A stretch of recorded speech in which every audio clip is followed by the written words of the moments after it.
Okay, now let's just do a brief introduction about me. My name is Lilian Shilika Tata again, and I want to start by saying that my path to AI governance has really been unconventional, to say the least. And this is because I started as a diplomat for Cameroon, did some work for the United Nations representing Cameroon. My research on cyber diplomacy and international policy, and that is what actually led me into the world of technology. So just picture me in some of those UN conference rooms working on protocols, how, nations should, we worked on sustainable development goals, how nations should behave in the cyberspace, and this was pre-COVID. Then came COVID that forced the world, or the entire world online. And if you know the world of diplomacy, basically everything is traditional. So COVID came and pushed almost everyone, to move online. And we're building diplomatic frameworks, for a digital world that most people did not understand yet. That was still research. Let me correct it. And then, of course, shifted gears completely, where I got a scholarship to study in the United States, and I chose the technology path, because I had been motivated from the research I was doing in cyber diplomacy. Eventually, when I completed this, I became an enterprise solutions architect, designing and deploying cloud infrastructure for Fortune 500 companies. Went from negotiating international agreements to building actual technical systems that power global businesses. Right. And then now here I am as an AI governance and risk management lead, and this also just came from part of the work that I did with another organization where I was introduced to AI governance, took some trainings, and they just put me on a project to lead it. And of course, it just brought me over to this phase in which I am today, advising organizations on how to build and deploy AI systems responsibly, auditing for AI bias, helping C-suites navigate regulations, translating complex technical concepts into strategy. But now, how do we connect these dots? You're probably wondering, how can she move from diplomacy to a technical field and now governance and strategy, right? So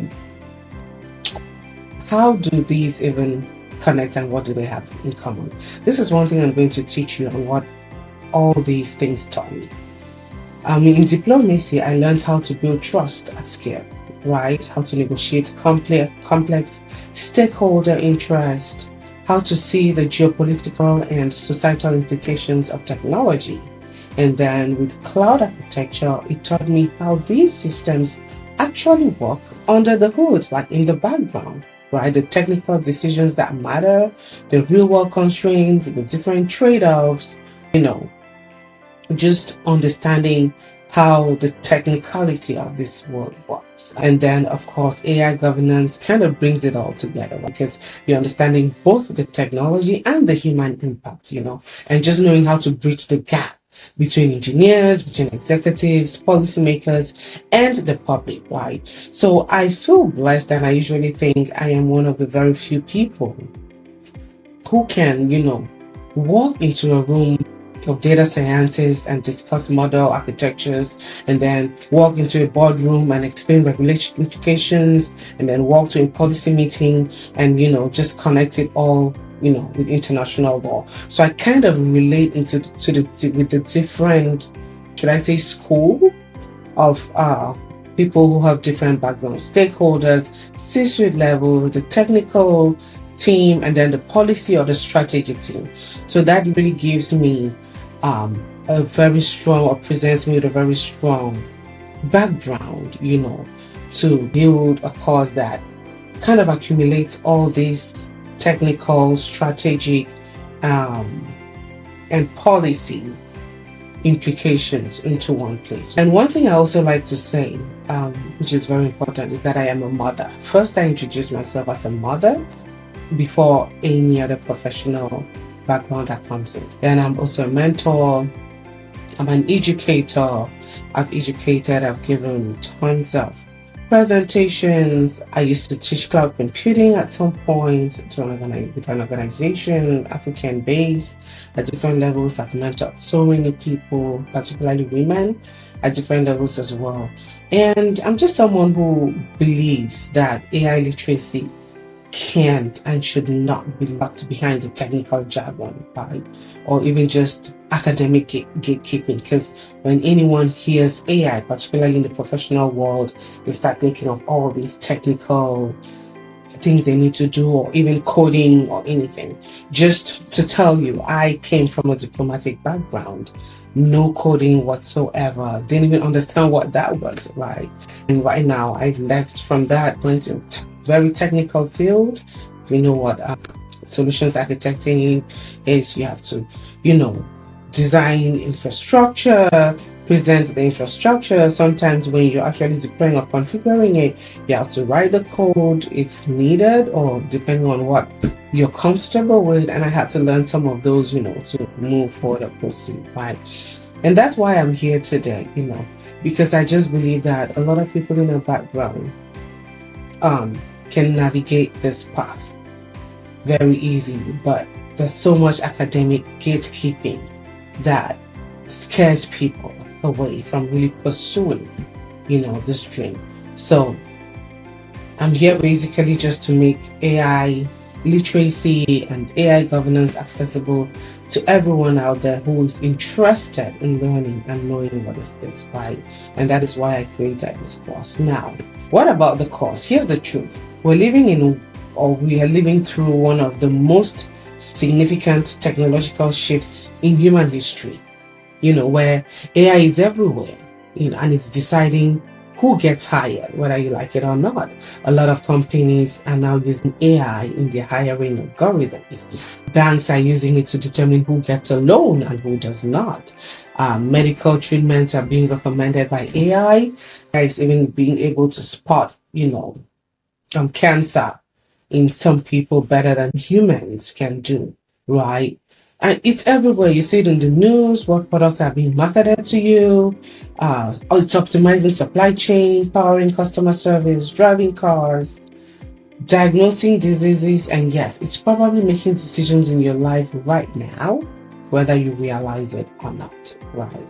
And the uncomfortable part is most people, including many business leaders and policymakers and even developers, don't actually understand how these systems work, or what they can do, what they get wrong, and the risks that they pose. That's why you understanding and learning this makes you stand out from the whole crowd, Now, I've started meetings with executives making multi-million-dollar AI investments who couldn't even explain the difference between machine learning and deep learning.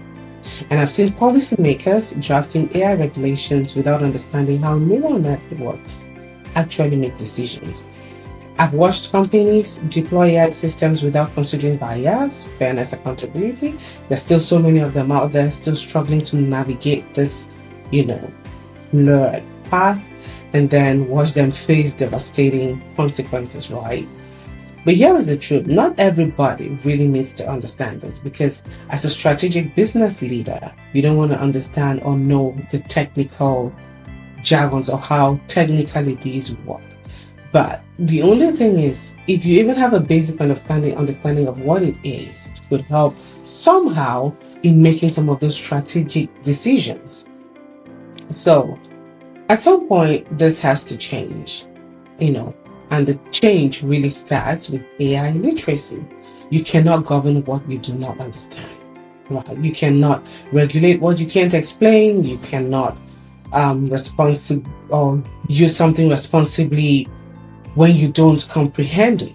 So you have to understand it to know how to navigate the path, or what route to use, right? And that's why I usually say that AI literacy should come before AI governance, which means everyone seeking to know and understand AI governance should at least have some knowledge of AI literacy, right?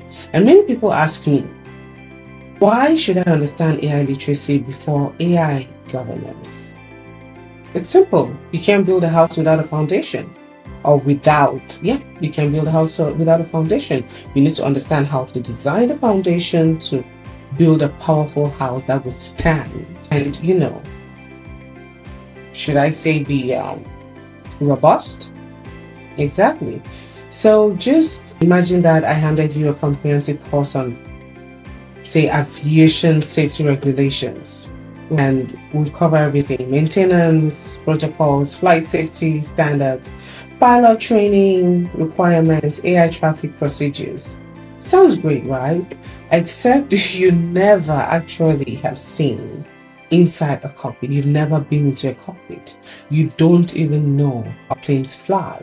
You've never learned about engines, aerodynamics, or even navigation systems. You don't even know what any of those are. Not like I know anyways, but for you to understand safety regulations, or for you to implement those safety regulations, would those safety regulations make any sense to you at all if you don't even know how a plane flies? Could you even implement them effectively? Would you even know why they matter to you at all? Of course not. And AI governance is the same way. I could teach you about the EU AI Act, the NIST framework, IAS auditing methodologies, different governance structures, and you'll probably nod along, take notes, and maybe even pass the test or take the certification and pass it. But without understanding what AI actually is, how machine learning works, what neural networks do, where models get trained, how decisions are made, what can go wrong technically, these frameworks would, they'll kind of be abstract concepts to you with no grounding or reality. So this AI literacy course is basically your technical foundation. And it's, when I say technical, don't be scared. You're not going to code. There is absolutely no coding needed. You just really need to understand what these things are, how they function, how they work, and how they are being used in different AI systems. And of course, with the AI literacy course, which would be your technical foundation, it's going to give you kind of a conceptual clarity, of what AI is and what it does, maybe the technical fluency as well. Should I say enough understanding to have you informed, or to just give you informed conversations you can have with engineers, and then maybe some kind of risk awareness, what goes wrong where and why it goes wrong. Maybe you used the wrong model and an AI system or whatever it is you're deploying. Then practical knowledge on how AI is being used in a real business now. And of course, critical thinking, how to evaluate AI systems and vendors. And once you have this foundation, AI governance course will make perfect sense to you. You'll understand why we need certain regulations, how to implement them effectively, where risks actually emerge, what to look for when auditing systems. So the good news is I am not technical, so you don't need to be. And this course actually assumes zero technical background. I am not a developer, which is also good. This course is specifically designed for professionals who work with AI and not who build it, which is different. So math, even better. You don't need a lot of math skills or anything like that. I explain everything using analogies, stories, and real-world examples. I'm going to go now. This is just a brief explanation or summary of, my background and how I'm going to use it to help you. So in the next part, I'm just going to take you through what the course is, why AI literacy today, why AI governance as well. Is there something I should consider? And I just want to state here that when you take this course, you do not necessarily need to take the AI governance course. This is an independent course on its own because it just gives you that foundation to understand artificial intelligence, regardless of what it is you do in your career. It just helps you upskill a lot. And mind you, today, a lot of people and a lot of recruiters are looking for people with AI skills, you usually just stand out from the crowd. So whatever it is, if you choose to take this course or you choose not to take it, it's still or not to take the AI governance course, excuse me, it's still going to help you somehow. So in the next video, I'm just going to take you through a brief introduction of AI literacy. We'll talk about what AI is, the different types of AI, and we'll take it from there. Also, should give you the modules, how the course is structured. I'll explain it to you so you understand how it is, and see if this is something that's fit for you. Feel free, to ask me any questions anytime. You can send me an email if you have any questions, and yeah, I will see you in the next course.